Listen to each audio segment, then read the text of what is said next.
Ребят, всем привет! Сегодня мы с вами продолжаем опять тему снов и продолжаем тему матрицы снов.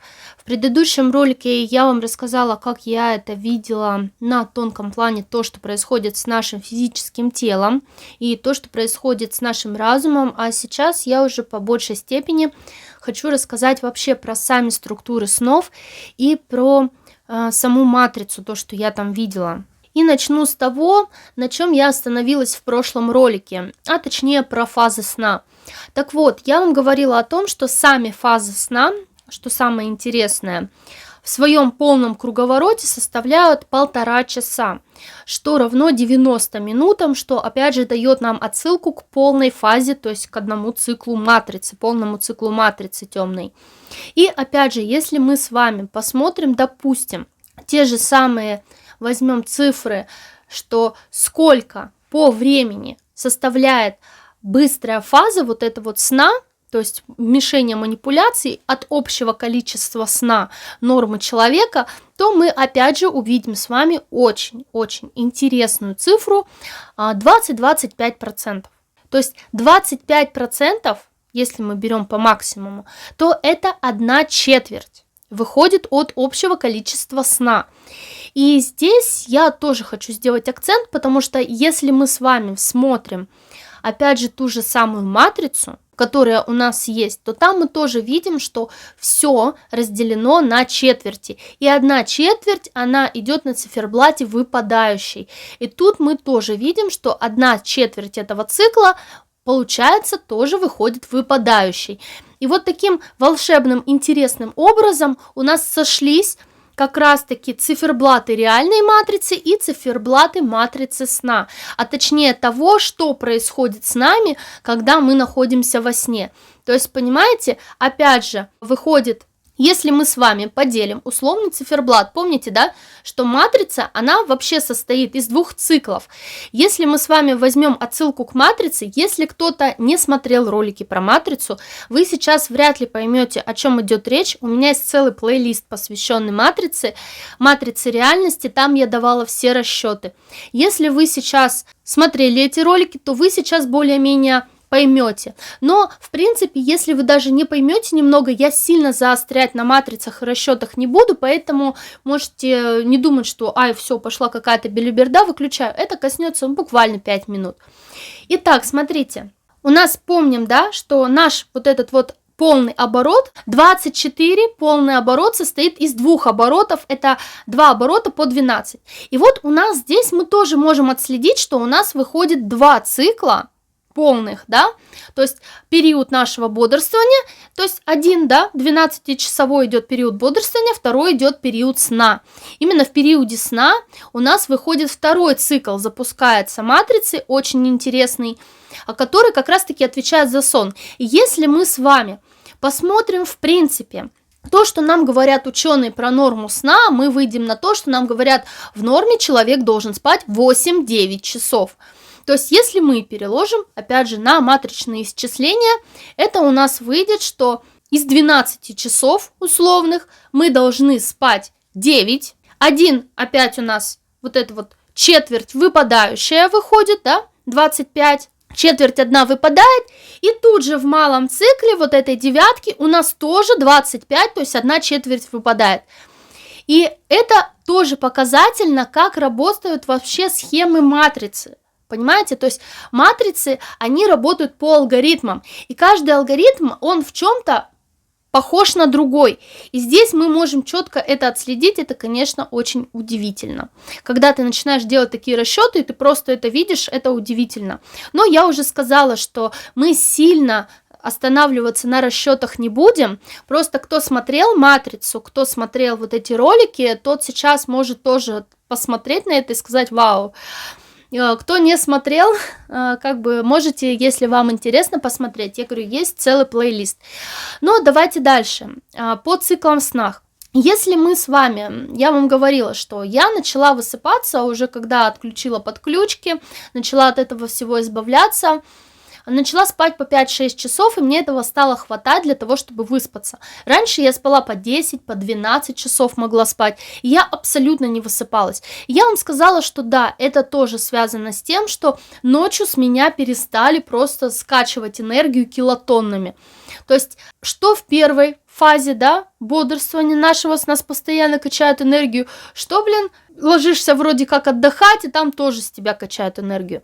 То есть, по факту, сны перестали выкачивать с меня энергию. Точнее, не сколько сны, сколько сущности, которые вообще обслуживают весь этот процесс. Так вот, раньше я не верила, реально не верила, что можно за 5-6 часов выспаться, что это норма сна для человека. Хотя, как я уже сказала, меня в этом убеждали. Но когда я с этим столкнулась, я поняла, что да, это возможно. И более того, когда я посмотрела на фазы сна, которые у нас есть в норме, то я увидела очень интересную закономерность того, что, как я вам уже сказала, мы в начале, в самом, практически снов не видим. Да, вот каждые 1,5 часа у нас заканчиваются фазой быстрого сна. Но эта фаза быстрого сна, сначала она короткая, потом она со следующим циклом становится чуть-чуть подлиннее, потом со следующим циклом еще длиннее, и заканчивающиеся вот эти вот циклы, то есть условные 2 там последних цикла, если мы возьмем. Вот, кстати, ребята, очень интересно, если мы с вами 9 часов сна, да, норма типа сна, поделим на 1,5 часа, то есть по 1,5 часа каждой фазы, то мы с вами увидим, что всего таких циклов, маленьких по 1,5 часа по 9, у нас будет ровно 6. Что опять же дает нам отсылку к кому? Да, правильно, к матрице, а точнее к ее половинке. Ну, это ладно, да?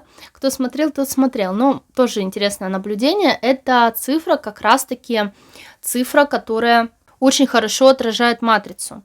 Ну так вот, ребят, если мы с вами посмотрим в целом, то реальные циклы сна, которые нам нужны, это 4. То есть полноценные 4 1,5-часовых вот этих вот оборота, грубо говоря, всех фаз сна, которые у нас есть, это будет составлять 6 часов.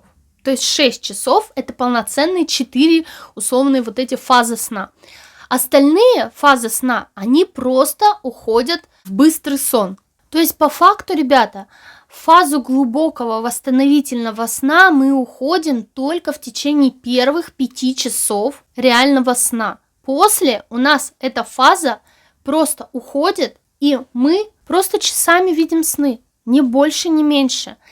И как раз-таки у меня еще складывается такое впечатление, что как раз-таки мы восстанавливаемся, то есть на что это направлено вообще вот движение усиления цикла, вот как небольшого маятника этой матрицы, то есть почему мы видим сны именно под момент пробуждения, то есть ближе к пробуждению, не потому что наш организм выспался или еще что-то, это все как раз-таки для того, чтобы скачать с нас ту энергию, которая у нас появилась во время вот этого глубокого сна восстанавливающего, то есть первые 5 часов условно нам дают нормально так подзаправиться энергией, а потом вот эти вот оставшиеся там 3 часа с нас ее качают, потому что, а то и больше по факту, да, выходит, когда ты там по 10, по 12 часов спишь, и чем дольше ты спишь после этого времени, тем более ты разбитый становишься. Потому что вот, ну, это я говорю из своего опыта, потому что у меня было такое, что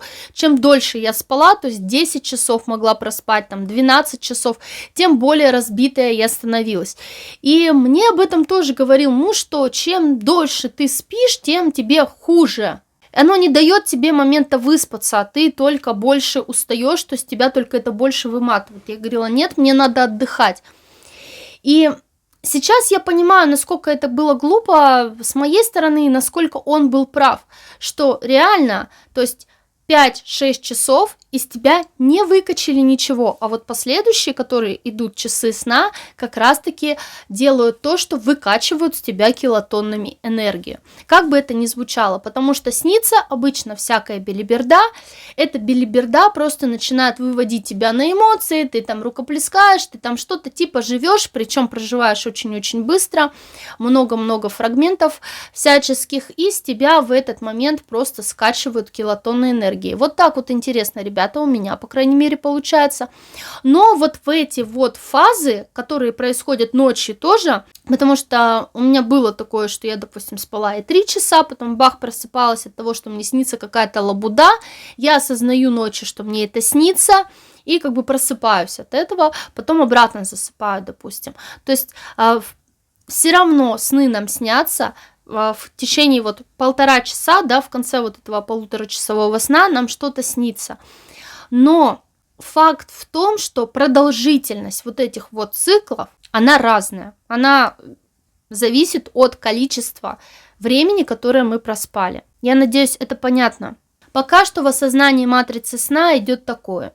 Также очень интересно насчет сна то, что, смотрите, условно, вот когда ты засыпаешь, особенно это происходит очень хорошо заметно, когда ты начинаешь проваливаться в сон. То есть ты прям понимаешь, что ты проваливаешься. Я очень хорошо ловила такие ощущения, когда, допустим, я пыталась бороться с бессонницей, были у меня такие моменты в жизни. И, кстати, сейчас я вам скажу очень классный такой действенный лайфхак, если вам не спится, как можно очень быстро уснуть без применения каких-либо таблеток, либо там без чтения овечек. Ну, кстати, считать овечек, оно в принципе и не помогает, оно не может помочь, потому что когда ты начинаешь считать, тебе надо проводить умственную деятельность. То есть тебе надо там 1, потом надо вспомнить, что идет 2, потом 3. То есть мозг в этот момент работает. Нам же нужно по максимуму все расслабить. О том, что такое бессонница, и о том, как там любят те же самые подключки поиздеваться, лишая нас сна, это вообще отдельный разговор, потому что зачастую перед сном вот то, что мы лежим там и думаем, это на самом деле не наши мысли, а это уже пришла такая гадость, которая уже такая, ну давай мы с тобой перед сном подумаем вместе, да, покачаем с тебя дополнительную энергию, потом ты не выспишься, потом на утро я еще побольше с тебя покачаю, потому что ты будешь ходить разбитый весь, я еще ночью с тебя покачаю, и вот такой вот замечательный круговорот. Так вот, для того, чтобы нам избавиться от вот этих вот навязчивых мыслей, расслабиться и уснуть, достаточно просто очень простую технику такую проделывать. Нам надо зациклиться на одной мысли. Можно использовать вообще абсолютно любое слово, которое вам больше нравится, хоть вы можете использовать там цифру 1, вот как вы там считаете овечек, допустим, 1, 1, 1, 1, 1, 1, но не считать 1, 2, 3. То есть просто одно слово. Либо там, я не знаю, условно слово любовь. Любовь, любовь, любовь, любовь, любовь. И вот вы спите, как бы ложитесь, да, и начинаете просто одно и то же слово повторять постоянно. Зацикливаетесь на нем, даже если вам лезут в голову какие-то мысли, вы все равно упрямо, как тот самый баран, которого вы считали раньше, продолжаете вот просто концентрацию держать на этом слове, и потихоньку вы можете увидеть, как вот эти вот мысли все, они такие куда-то тонут, где-то пропадают, то есть развеиваются, рассеиваются, и в итоге происходит момент очень быстрого засыпания. И я часто в такие моменты ловила себя на том, что я как будто куда-то проваливаюсь. Вот у вас не было ощущения того, что вы когда спите, начинаете засыпать, вы как будто проваливаетесь куда-то вниз, то есть как будто вот в какое-то подпространство. У меня это часто возникало чувство вот того, что в какой-то вот мешок пространственный просто проваливаешься. С одной стороны, да, твое сознание, оно переходит, но, как я уже сказала, вот на какой-то ниточке оно болтается. И вот такое ощущение, что дополнительно эта ниточка, вот то сознание, которое уходит, да, оно дополнительно в какой-то вот этот вот черный мешок условный запирается. Но это не черный мешок, это черная ячейка. О ячейках мы с вами поговорим тоже позже. И в этот момент, пока вот наше сознание находится одной ногой в этой темной ячейке, одной ногой в своем физическом теле, одной ногой в своем астральном теле, и происходит вот это воздействие на мозг, то есть нас начинают обрабатывать, когда мы фактически не имеем доступа к своему телу, да? Мы с вами об этом говорили в предыдущем ролике, я вам рассказывала, как это происходит все, каким образом они это делают. Я не буду сейчас опять на этом акцентироваться. Так вот, что же это за ячейки? Очень многие люди замечали то, что когда они выходили в осознанный сон, и это мы сейчас говорим не о техниках каких-то там осознанных снов, какие-то практики осознанных снов, какая-то такая штука, нет. ребят, вот просто не за это. Я сейчас говорю реально о людях, у которых открывалась эта способность без всяких практик, без всяких техник, которые делали это все на интуитивном уровне, у которых был выход вот такой вот в эти пространства, просто тонкоплановый вылет, когда они сами вылетали, когда они выходили за пределах, то есть были спонтанные выпады, вот, допустим, как у меня, когда я такая, где я нахожусь, если вы смотрели мой ролик про лярву сонного паралича, я там рассказывала, что я, когда была во сне, я осознала, что то, что со мной происходит, это вообще не я начала просто понимать, а где я нахожусь, то есть в этот момент начала чувствовать, и я увидела какую-то непонятную кубическую клетку черную, где находилось мое сознание в этот момент. И то есть так я впервые оказалась вот в том пространстве осознанно, то есть и поняла, что что-то я где-то нахожусь, непонятно где, и осознала первый раз это пространство. Также есть люди, которые тоже осознавали себя в этом пространстве, потом выходили из этого пространства, видели это пространство целиком. Я видела его уже потом не во сне уже, а вот в тонкоплановых своих вылетах. И там примерно это выглядит вот так. Почему я говорила, что это сетка матричная? Так вот, ребят, есть подпространство, которое наложено на наше пространство. То есть фактически, вот помните, как в матрице мы говорили, что на нашу параллель поставили большую пирамиду, да? Вот тут примерно то же самое. То есть наше пространство, и это я, кстати, тоже видела, что наши тела, их как будто пронзает какая-то черная сетка такая. И мы все находимся вот в этой сетке так или иначе. То есть она наложена как будто на наше пространство сверху. Находится она как бы между слоями реальности, то есть между эфиркой и между астралкой наложена определенная сетка. И вот эта сетка, она идет вот как, знаете, ловец снов. То есть ловец сознания какой-то, это как клетка сознания, вот эта сетка. Но она работает только тогда, когда человек находится во сне. Но либо, да, второй вариант тоже достаточно интересный, который мне говорили, что человек, чем больше он спит в реальности, тем больше он спит в этой сетке. И наоборот, то есть чем больше он погряз в этой сетке, тем больше он спит в реальности. То есть тут эта взаимосвязь очень сильно большая, но про нее я вам тоже рассказывала в первой части.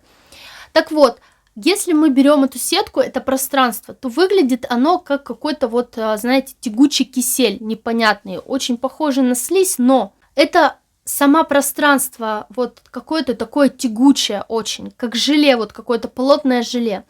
И в этом пространстве, его вижу так я, по крайней мере.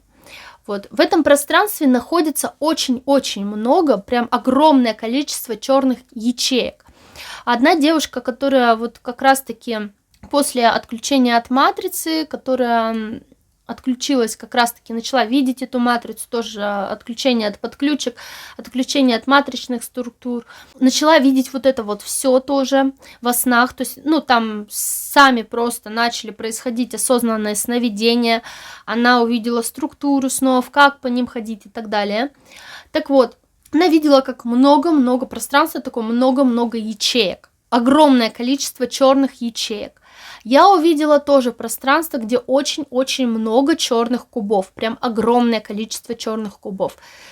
Также еще один человек, который вообще не связан там, да, вот с вот этим всем, тоже увидел вот эти вот черные такие кубы и также мне подтвердил структуру этих черных кубов. Еще один человек, который тоже откликнулся и сказал, да, я тоже видел эти черные кубы. То есть так или иначе, очень многие люди, которые во сне выпадали, действительно выпадали и видели, что представляет из себя так называемая вот эта вот матрица снов, вот это вот пространство наложенное, они вот это мое видение подтвердили, что они видели то же самое. Так вот, огромное количество вот этих кубов, и в каждом из вот этих кубов как бы заперто сознание.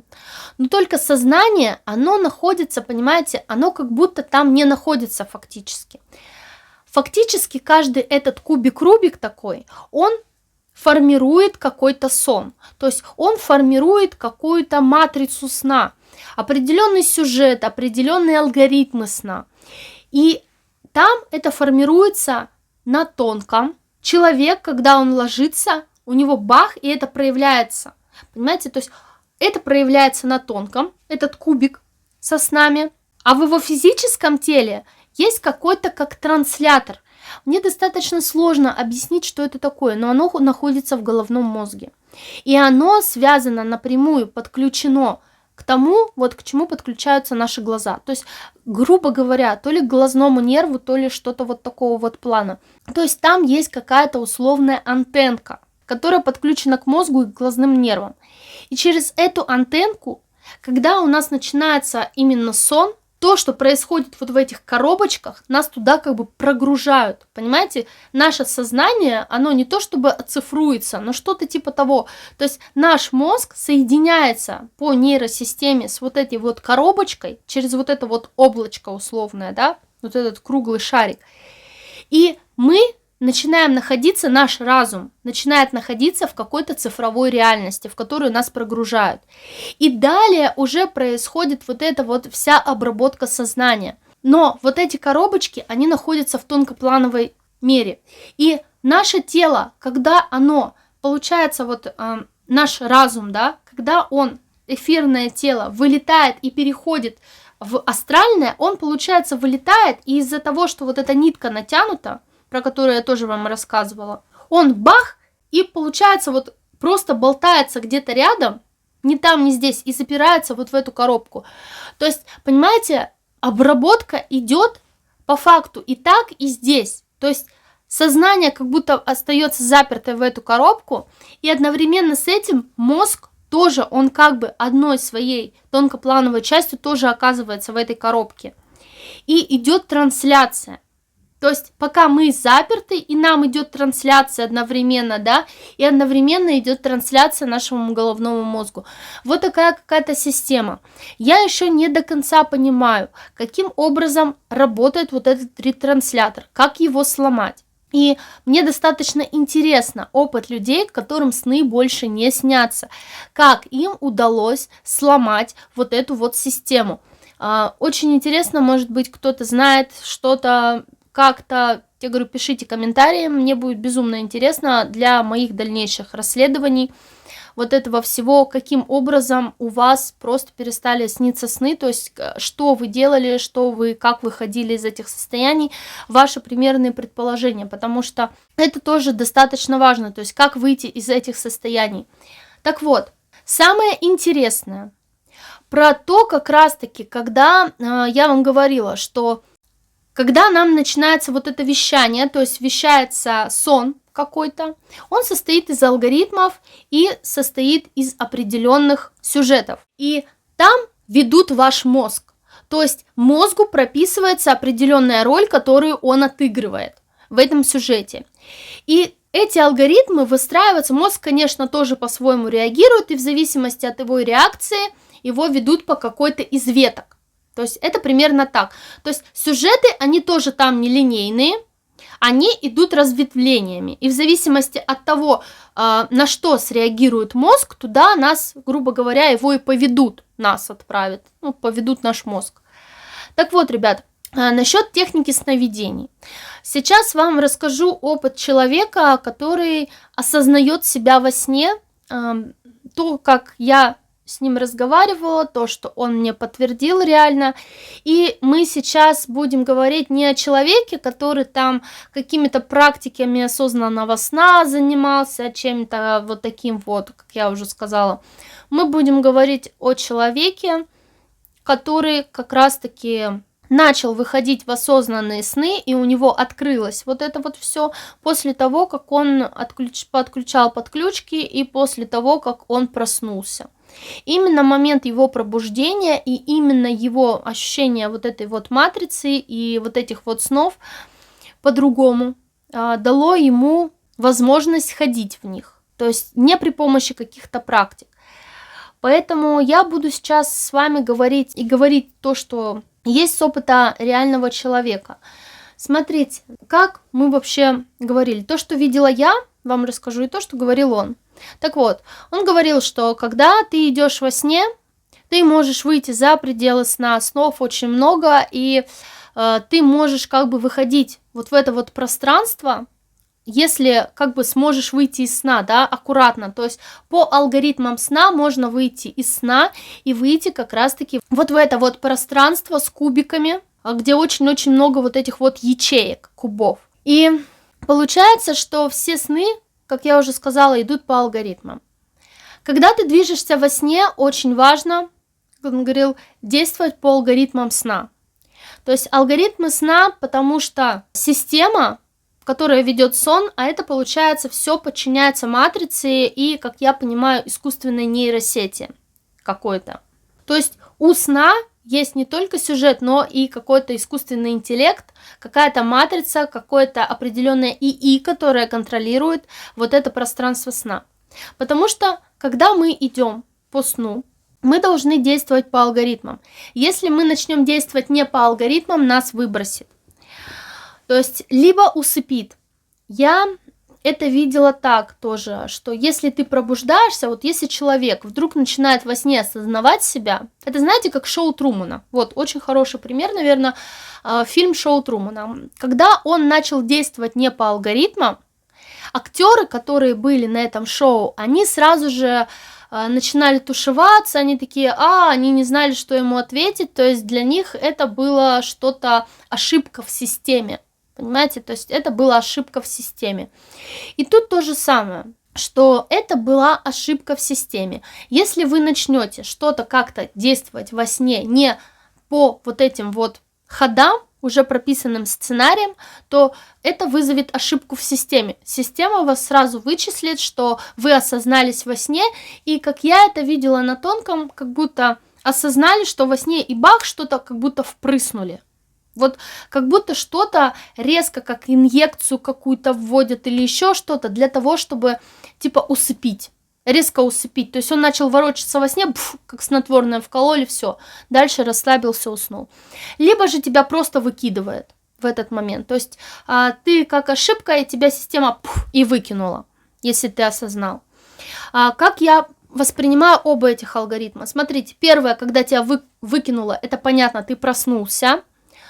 Второй вариант, когда ты начинаешь осознаваться во сне и тебя погружают, да, опять вот это вот впрыскивают, это, как я понимаю, как раз сон во сне. Когда ты начинаешь во сне понимать, что это сон, пытаешься проснуться, как бы, и тебя и погружают опять в сон, заново, да, перезапускают сон, и ты такой опять ля-ля-ля-ля-ля-ля, пока опять не понимаешь, что это сон. И так начинаешь просто просыпаться там по 5 раз. Вот, как я понимаю, это тоже одно из проявлений вот таких вот. Так вот, ребят, и в том, и в ином случае тебя просто выкинет из этой системы. Потом, когда ты уснешь, ты, грубо говоря, загрузишься заново туда. Так вот, насчет конкретно выхода, да, вот из вот этих состояний. Опять же, как видела я, и это подтвердил мне человек. То есть вот как я видела я вам рассказала, что мозг работает и мозг ведут. Как мне говорил человек про вот эти осознанные сны? Он сказал, что когда он выходит и начинает сам бродить по снам, то есть когда он перехватывает контроль во сне, и он начинает осознанно ходить во сне, то есть действовать по вот этим алгоритмам, где-то что-то, то есть он как не то чтобы ошибка, как хакер. Он начинает действовать как хакер в этой матрице снов. То есть по алгоритмам этой же матрицы он начинает выходить из нее, начинает там что-то делать и так далее. И он сказал, что да, есть такое понимание, что в этот момент, когда он это делает, когда он ходит во сне, то есть он видит сон фактически, да. То есть если мы возьмем физически, в этот момент его глаза типа должны там бегать. Но он сказал, что замечено, что в этот момент мозг спит. То есть он говорит, я, когда начинаю просто перехватывать управление сном, когда я осознаюсь во сне, то есть и я начинаю уже вести сон, а не просто там, да, вот он сам там по себе, то в этот момент мозг спит. Мозг начинает отдыхать, то есть спит условно, да, то есть у него нету вот этих вот, я не знаю, как есть, нету бегающие глаза, но в этот момент мозг спит, он отдыхает. Но если я потеряю концентрацию определенную, то меня опять выкинет, и начнется опять, то есть неконтролируемый сон. То есть меня как будто вот выкинет из этого, и я опять не буду контролировать сон. И перехватывается управление мозгом. То есть получается, что когда человек находится в осознанном сновидении, по крайней мере в реально осознанном, по крайней мере на опыте вот этого конкретного человека, в этот момент его мозг спит. А управление, полное управление вот во сне, да, осознание снов и действия, которые переходят во сне, да, действует уже сознание. То есть мы начинаем действовать во сне. И, конечно же, вот в такие моменты отслеживаются системой. То есть система отслеживает то, когда сознание начинает перехватывать управление вот этим вот условным сновидением, то есть вот этой виртуальной реальностью, в которую его погружают. Понимаете, да? И, конечно же, они начинают отслеживать это, и понимают сразу, что что-то пошло не так, потому что сознание начинает действовать нетипично, не по приложенному сценарию. То есть она, как тот самый Труман, начинает говорить какие-то непонятные вещи, делать какие-то вообще вот просто выходящие из всех сценариев там, да, поступки, и сон тут же распознает, что это сознание, все. И идет расторжение. Но если человек начинает двигаться по каким-то вот определенным вот этим вот сценариям сна, и, допустим, там знает, что вот надо пройти мимо, ничего не говорить, или надо вот делать то-то, то-то, то если он пойдет по этим алгоритмам правильно, он сможет в этом сне спокойно походить. То есть и люди там по 10, по 15 минут ходят и так далее. Так вот, также этот человек мне говорил, что вот эти вот черные кубы, которые там есть во сне, я не видела, что там. Я видела себя в таком кубе, но я не видела, что внутри этих кубов. Когда выходила на тонкий, я видела пространство, там этих кубов очень много, я понимала, что эти кубы, именно эти кубы, они являются, ну, что-то типа программируемо, то есть они задают программу сна. Именно они создают вот эти вот лабиринт снов, так называемый. А я называю вот этот вот условный шарик, желтый, где очень-очень много вот этих событийных каких-то рядов, алгоритмов, это как лабиринт сна, то есть сознание прогружает в этот лабиринт. И вот эти как раз-таки кубы черные, они эти лабиринты программируют. Каждый такой черный куб, он программирует какую-то свою определенную реальность, создает какой-то уникальный лабиринт для разума, в который потом они погружают наш мозг во время сна для обработки сознания. И знаете, очень интересно то, что я не смотрела, что внутри этих кубов. Но почему я говорю, что там вот находится, программируется это все? Как раз-таки этот человек мне говорил, что если, говорит, открыть вот этот куб, если открыть вот эту ячейку, то там внутри будет шарик. Именно тот самый пресловутый вот этот вот желтый шарик сна, который я видела на физическом теле, вот где мозг находится. То есть этот шарик, он приходит и здесь, и там. Вообще, по сути, по структурам наложения пространств, он и находится одновременно, то есть в двух местах. Понимаете, да? То есть, с одной стороны, в тонкоплановой прослойке он находится в определенном месте, и тут же он накладывается на пространство физической реальности. То есть, по факту, вот этот вот кубик, он находится и здесь, и там одновременно. Поэтому, когда мы говорим о том, что на нас лярва, да, сонного паралича может влезть в наше сознание как-то, да, во время сна, может влезть в наш сон, она входит, ну, условно, не в наш сон, не в наш мозг, там, да, воздействует. Она сама не может создавать какие-то такие моменты, но она может взаимодействовать как раз-таки на наш сон или внедряться в наш сон, прогружаясь дополнительно. То есть она может к вот этому вот шарику условному просто подключиться туда, и в свое сознание тоже туда войти, то есть прогрузить свое сознание в этот шарик, и через этот шарик уже вмешиваться в наши сны и полностью перестраивать, контролировать. То есть она в этот момент становится фактически программистом нашего сна. Также я знаю, что есть люди, которые умеют программировать чужие сны, которые умеют реально взламывать чужие сны, внедряться в чужие сны, тоже там всякую ерунду людям другим внушать. То есть это тоже есть определенные техники подобного рода. Также я знаю, что есть люди, которые могут ходить по чужим снам, которые могут реально смотреть чужие сны, как, зачем, почему. И, кстати, я вам говорила насчет снов, не помню, может, не говорила или говорила, но люди, которые очень хорошо просчитывают временные линии, смотрят временные линии, и не только временные линии, но и в свою очередь знают, как программируются матрицы, то есть я называю таких людей матричные технари, то есть люди, которые понимают работу матриц, а матрицы это не там то, что вот условно там матрица темных и вот, а все остальное это. Я вам говорила, что матрицы это заготовки, это каркасы, по которым движется все. Это условно, вот, может быть, видели такие силиконовые формочки, в которые заливается там, допустим, эпоксидная смола, потом она застывает, оттуда достаете раз сердечко. Вот это матрица называется. То есть матрица это шаблон, по которому движется. Можно сказать, что наше намерение, которое мы запускаем в пространство и которое мы формируем, так называемые каркасы реальности, как я их называю, это тоже своеобразные матрицы. То есть мы создаем матрицу, по которой потом будет течь энергия материи и формировать уже что-то в нашей реальности. То есть все так или иначе является матрицей. Другое дело, что я говорю темная матрица, да, матрица снов. Это формируются вот определенные матрицы, которые были созданы кем-то. Зачем-то. Там целые пространства, да, определенные, вот, которые действуют вот таким образом, как я вам говорила. И как раз-таки вот эти вот волшебные коробочки, я не знаю, черные, которые умеют формировать какие-то непонятные вот такие вот программируемые реальности искусственные. Именно они задают то, что мы видим сны. И именно при помощи вот этих коробочек нам прогружают с вами вот эти вот контракты, то есть программируют определенные вот эти вот алгоритмы, сценарии во сне.